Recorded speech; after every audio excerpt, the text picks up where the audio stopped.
Hello dear friends, welcome back to our channel. ഇന്ന് ഞാനൊരു ലഡു ആണ് കേട്ടോ തയ്യാറാക്കുന്നത്. നമുക്ക് സൂചി ഗോതമ്പ് വെച്ചിട്ടാണ് ലഡു തയ്യാറാക്കുന്നത്. വളരെ എളുപ്പമാണ് കേട്ടോ, അതുപോലെ തന്നെ നല്ല ടേസ്റ്റുമാണ് ഇതിന്. അപ്പോൾ നിങ്ങളെല്ലാവരും ഇതൊന്ന് ഉണ്ടാക്കി നോക്കുക, വീഡിയോ ഫുള്ളായിട്ട് കാണുക കേട്ടോ. അപ്പോൾ ഇതിലേക്ക് ഇൻഗ്രീഡിയൻസ് എന്തൊക്കെയാണെന്ന് നോക്കാം.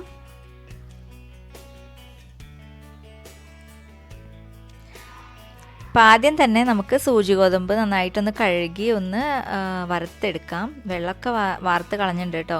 അപ്പോൾ എന്നിട്ട് ഇതൊന്ന് വറുത്തെടുക്കുകയാണ്. നന്നായിട്ടൊന്ന് വറുത്തെടുക്കണം. അതായത് ഇത് പൊടിക്കാനുള്ളതാണ്. അപ്പോൾ അതിന് വേണ്ടിയിട്ട് നമ്മൾ നന്നായിട്ട് ഒരു മീഡിയം ഫ്ലെയിമിലിട്ടിട്ട് ഒന്ന് വറുത്തെടുക്കുകയാണ് വേണ്ടത്. ഇതിപ്പോൾ ഇതാ ഏകദേശം റെഡി ആവുന്നുണ്ട്. കളറൊക്കെ മാറി വന്നിട്ടുണ്ട്. അതുപോലെ തന്നെ നമുക്കിതൊന്ന് കടിച്ചു നോക്കിയാൽ അറിയാം, ഇത് നന്നായിട്ടൊന്ന് ക്രിസ്പി ആവുന്നത് നമുക്ക് മനസ്സിലാവും കേട്ടോ. അപ്പോൾ ഒന്ന് ഇടയ്ക്കൊന്ന് എടുത്തിട്ടൊന്ന് കടിച്ചു നോക്കിയാൽ മതി. ഇനി നമുക്ക് അതേ പാനിൽ തന്നെ തേങ്ങ ഒന്ന് വറുത്തെടുക്കണം. ഇതും പൊടിച്ചെടുക്കാനുള്ളതാണ്. അപ്പോൾ അതുകൊണ്ട് തന്നെ നന്നായിട്ടൊന്ന് ഒന്ന് മുരിഞ്ഞ് വരണം കേട്ടോ. എണ്ണയൊന്നും ചേർക്കണ്ട, ജസ്റ്റ് വെറുതെ ഒന്ന് ഇട്ട് ഇളക്കിയിട്ടൊന്ന് ബ്രൗൺ കളറാക്കി എടുത്താൽ മതി. അതാ ഇതും ഏകദേശം ബ്രൗൺ കളറായി വരുന്നുണ്ട്. ആ സമയത്ത് നമുക്ക് ഇതൊന്ന് ചൂടാറിയിട്ട് വേണം ഒന്ന് പൊടിച്ചെടുക്കാനായിട്ട് കേട്ടോ. അപ്പോൾ തേങ്ങയും ഏകദേശം റെഡി ആയിട്ടുണ്ട്. ഇനി നമുക്ക് ആദ്യം വറുത്തെടുത്തിട്ടുള്ള ഗോതമ്പുണ്ടല്ലോ, അതൊന്ന് പൊടിച്ചെടുക്കാം. ഞാൻ അധികം നന്നായിട്ട് പൊടിയാക്കുന്നില്ല, ജസ്റ്റ് കുറച്ചൊരു തരി ഉണ്ട് കേട്ടോ. അപ്പോൾ നിങ്ങൾക്ക് നന്നായി പൊടിയാക്കണമെങ്കിൽ അങ്ങനെ ആക്കാം. ഇനി തേങ്ങയും ഇതേപോലെ നന്നായിട്ട് പൊടിച്ചെടുക്കണം. ഇനി നമുക്കൊരു വലിയ പാൻ എടുക്കാം. അതിലേക്ക് 5 ടേബിൾ സ്പൂൺ നെയ്യ് ഒഴിച്ചു കൊടുക്കുകയാണ്. ഈ നെയ്യ് ഒന്ന് ചൂടായി വരുമ്പോൾ നമ്മൾ നേരത്തെ പൊടിച്ച് വെച്ചിട്ടുള്ള ഗോതമ്പുണ്ടല്ലോ, സൂചി ഗോതമ്പ്, അത് ഇതിലേക്ക് ഇട്ടിട്ട് നന്നായിട്ടൊന്ന് വഴറ്റിയെടുക്കുക. ലോ ഫ്ലെയിമിൽ വെച്ചിട്ട് വേണം ഇത് വഴറ്റിയെടുക്കാനായിട്ട് കേട്ടോ, അല്ലെങ്കിൽ കരിഞ്ഞു പോവാൻ ചാൻസ് ഉണ്ട്. അതുപോലെ തന്നെ നെയ്യ് ഓവർ ചൂടാവാനും പാടില്ല, ഒരു മീഡിയം ചൂടേ പാടുള്ളൂ. ഇതിലേക്ക് നമുക്കൊരു 2 ടേബിൾ സ്പൂൺ റവ കൂടി ചേർത്ത് കൊടുക്കാം. എന്നിട്ട് ഇതെല്ലാം കൂടി നന്നായിട്ടൊന്ന് വഴറ്റിയെടുക്കണം. ഒക്കെ ഒന്ന് മൂത്ത് വരണം കേട്ടോ ഈ നെയ്യിൽ കിടന്നിട്ട്. എല്ലാ ഭാഗത്തേക്കും നെയ്യ് നന്നായിട്ട് പിടിക്കണം.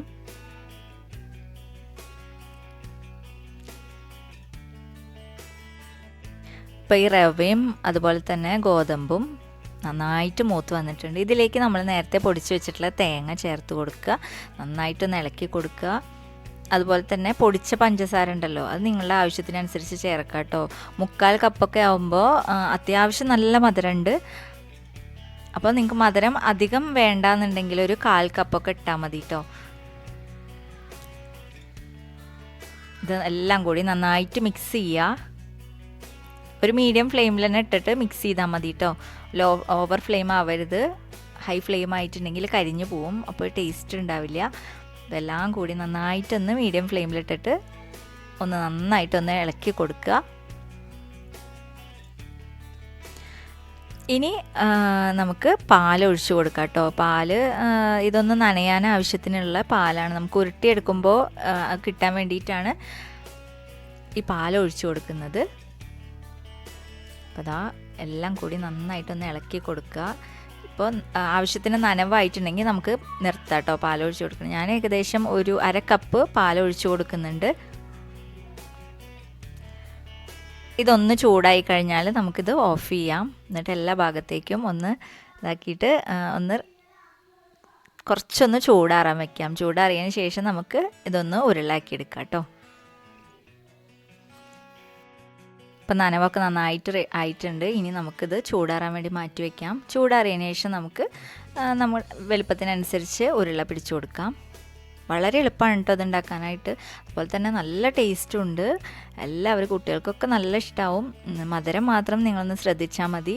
കുട്ടികൾക്കാകുമ്പോൾ പിന്നെ മധുരം ഇത്ര ആയാലും കുഴപ്പമില്ല. പക്ഷേ വലിയവർക്കാണെങ്കിൽ ഇത്ര മധുരം ഇടാതിരിക്കുക നല്ലത്. നല്ല ഹെൽത്തിയാണ് നെയ്യും അതുപോലെ തന്നെ ഗോതമ്പൊക്കെ അല്ലേ, അപ്പോൾ അതുകൊണ്ട് തന്നെ ഒരു പ്രശ്നം ഉണ്ടാവില്ല.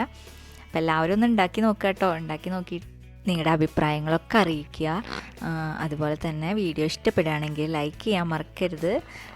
ലൈക്ക് ചെയ്യുന്നതിനോടൊപ്പം തന്നെ കൂട്ടുകാർക്കൊക്കെ ഒന്ന് ഷെയർ ചെയ്ത് കൊടുക്കുക. അപ്പോൾ ഇതേപോലത്തെ സിമ്പിൾ റെസിപ്പീസൊക്കെ കാണാൻ വേണ്ടിയിട്ട് ചാനൽ സബ്സ്ക്രൈബ് ചെയ്യുക. അതുപോലെ തന്നെ തൊട്ടപ്പുറത്തുള്ള ബെൽ ബട്ടൺ കൂടി പ്രസ് ചെയ്തിട്ട് നോട്ടിഫിക്കേഷൻ ഓൾ എന്നാക്കി വെക്കുക.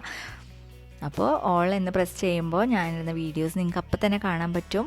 സിമ്പിൾ റെസിപ്പീസാണ് കേട്ടോ ഞാനിടുന്നത്. വളരെ പെട്ടെന്ന് ചെയ്തെടുക്കാൻ പറ്റിയിട്ടുള്ള റെസിപ്പീസ് മാത്രമേ ഞാൻ ഇടാറുള്ളൂ.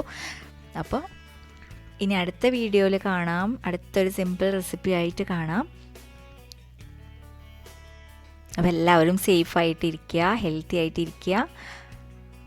Thank you.